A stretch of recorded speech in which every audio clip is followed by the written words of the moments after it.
Tech ലോകത്ത് നിന്നുള്ള വാർത്തകൾ.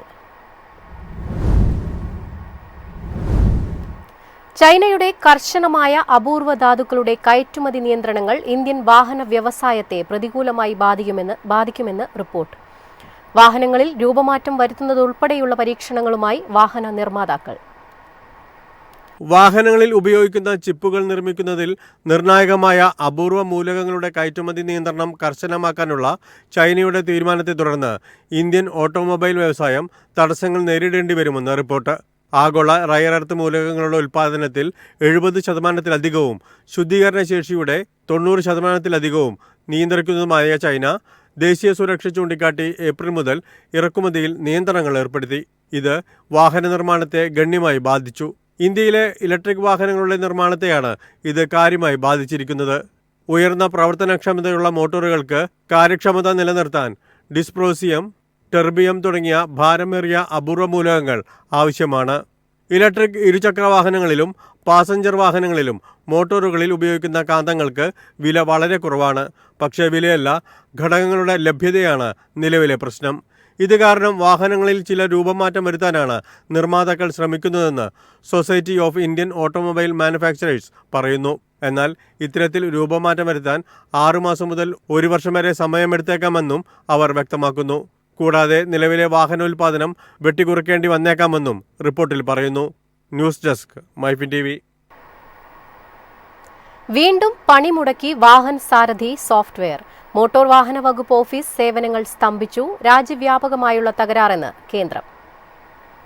5 ദിവസമായി വാഹൻ സാരഥി സോഫ്റ്റ്വെയർ തുടർച്ചയായി തകരാറിലാകുന്നത് മോട്ടോർ വാഹന വകുപ്പ് ഓഫീസുകളുടെ പ്രവർത്തനത്തെ ബാധിക്കുന്നു. അപേക്ഷ സമർപ്പിക്കാൻ കഴിയാതെ വാഹന ഉടമകളും ലൈസൻസ് അപേക്ഷകരും കുഴയുകയാണ്. രാജ്യവ്യാപകമായുള്ള തകരാറാണെന്നും ഉടൻ പരിഹരിക്കുമെന്നുള്ള അറിയിപ്പാണ് മോട്ടോർ വാഹന വകുപ്പിന് കേന്ദ്ര സർക്കാരിൽ നിന്ന് ലഭിച്ചത്.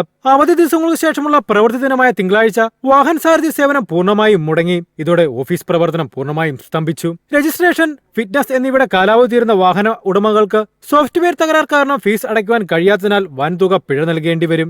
ദേശീയ തലത്തിലെ തകരാറായതിനാൽ ഇളവ് കിട്ടുമെന്ന പ്രതീക്ഷയിലാണ് അപേക്ഷകർ. സോഫ്റ്റ്വെയറിൽ സംസ്ഥാനം ആവശ്യപ്പെട്ട മാറ്റങ്ങൾ സമയബന്ധിതമായി പൂർത്തിയാക്കാത്തതും മോട്ടോർ വാഹന വകുപ്പിനെ വലയ്ക്കുന്നുണ്ട്.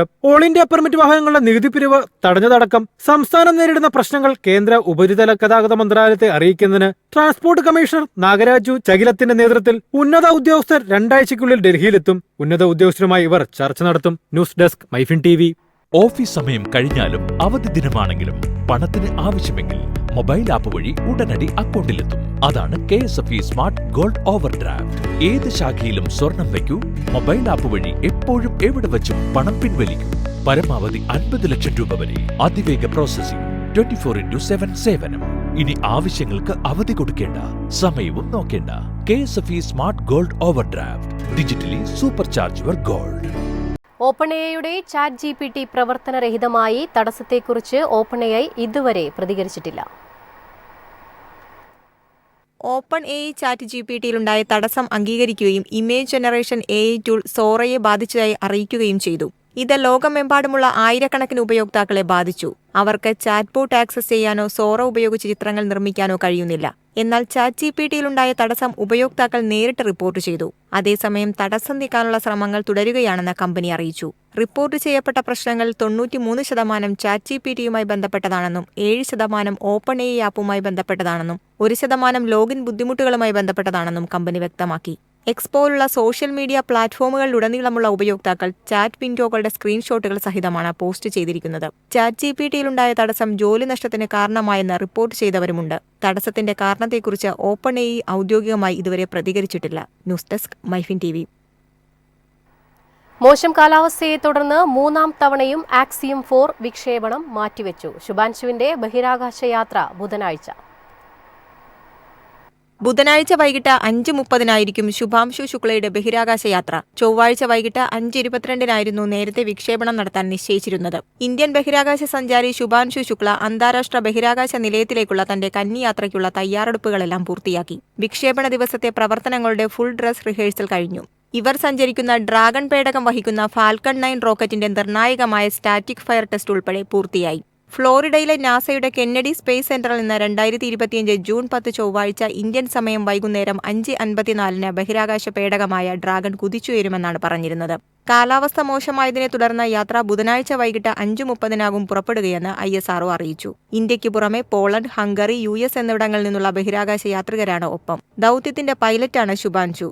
1984 റഷ്യൻ സോയൂസ് T-11 ബഹിരാകാശത്തേക്ക് യാത്ര ചെയ്ത ആദ്യ ഇന്ത്യക്കാരനായ വിംഗ് കമാൻഡർ രാകേഷ് ശർമ്മയ്ക്ക് ശേഷം 41 വർഷം കഴിഞ്ഞാണ് ഇന്നത്തെ ദൗത്യം. ഇലോൺ മസ്കിന്റെ ഉടമസ്ഥതയിലുള്ള സ്പേസ് എക്സ് പുതിയതായി വികസിപ്പിച്ചെടുത്ത ഡ്രാഗൺ ബഹിരാകാശ പേടകം ഫാൽക്കൺ 9 റോക്കറ്റിലാണ് ഘടിപ്പിച്ചിരിക്കുന്നത്.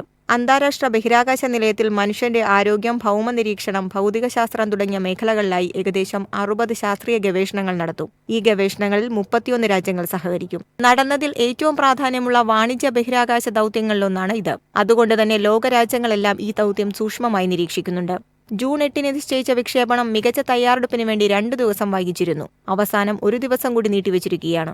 24 മണിക്കൂർ യാത്രയ്ക്ക് ശേഷം ജൂൺ 13 രാത്രി 10 ഡ്രാഗൺ ക്യാപ്സൂൾ അന്താരാഷ്ട്ര ബഹിരാകാശ നിലയത്തിൽ ഡോക്ക് ചെയ്യുമെന്നാണ് പ്രതീക്ഷ. News desk MyFin TV. iOS 26 അവതരിപ്പിച്ച് ആപ്പിൾ വേൾഡ് വൈഡ് ഡെവലപ്പർ കോൺഫറൻസിലാണ് അവതരിപ്പിച്ചത്. രൂപകൽപ്പനയിൽ വന്ന മാറ്റത്തിനൊപ്പം പുതിയ ഫീച്ചറുകളും AI കഴിവുകളും ഉൾപ്പെടുത്തിയാണ് പുതിയ iOS ഒരുക്കിയിരിക്കുന്നത്.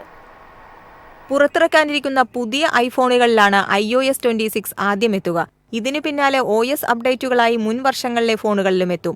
iOS ഉൾപ്പെടെ ആപ്പിളിന്റെ എല്ലാ OSകളുടെയും പേരിൽ പുതിയ മാറ്റം കൊണ്ടുവരുന്നുവെന്ന് ആപ്പിൾ ഔദ്യോഗികമായി പ്രഖ്യാപിച്ചു. iOS 26 എന്നാണ് പുതിയ ഐഫോൺ OSന് പേര്. ആപ്പിളിന്റെ മറ്റ് OSകൾക്കൊപ്പം 26ഉം ഉണ്ടായിരിക്കും. ഓരോ വർഷവും പുറത്തിറങ്ങുന്ന ആപ്പിൾ OSകൾക്ക് തൊട്ടടുത്ത വർഷത്തെ പ്രതിനിധീകരിക്കുന്ന അക്കങ്ങളാണ് ഇനി വേർഷൻ നമ്പറുകളായി നൽകുക. US ഇന്റർഫേസിൽ കാഴ്ചയിൽ പുതുമ കൊണ്ടുവരുന്ന അപ്ഡേറ്റാണ് ലിക്വിഡ് ഗ്ലാസ് തീമിലുള്ള iOSന്റെ പുതിയ യൂസർ ഇന്റർഫേസ്. ഒരു കണ്ണാടി ചില്ലിന് സമാനമായ രീതിയിൽ iOSലെ വിവിധ വിൻഡോകളും ഐക്കണുകളും പശ്ചാത്തലങ്ങളും വിഡ്ജറ്റുകളും നാവിഗേഷനുകളുമെല്ലാം ആപ്പിൾ ഒരുക്കിയിരിക്കുന്നു. ഗ്ലാസ് പോലെ സുതാര്യതയുള്ളതും ഒപ്പം ചുറ്റുമുള്ള മറ്റു വിഷ്വൽ എലമെന്റുകൾ പ്രതിഫലിപ്പിക്കുകയും ചെയ്യുന്നതായിരിക്കും ഈ ഗ്ലാസ് ഐക്കണുകൾ. പുതിയ കസ്റ്റമൈസേഷൻ ഓപ്ഷനുകളും iOS 26 നൽകുന്നുണ്ട്. ഇതുവഴി ഉപഭോക്താവിന് ഇഷ്ടാനുസരണം iOS തീം തയ്യാറാക്കാനുമാകും.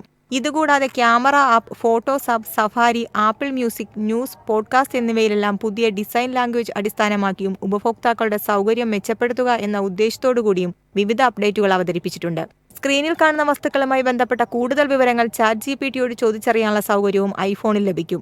ഫോൺ ആപ്പിന്റെ ലേഔട്ടിൽ മാറ്റം വരുത്തിയിട്ടുണ്ട്. നിലവിൽ iOS 26ന്റെ ഡെവലപ്പർ വെർഷൻ കമ്പനി ലഭ്യമാക്കിയിട്ടുണ്ട്. സ്റ്റേബിൾ വെർഷൻ പുതിയ ഐഫോണുകൾ എത്തിയതിനു ശേഷമായിരിക്കും ലഭിക്കുക.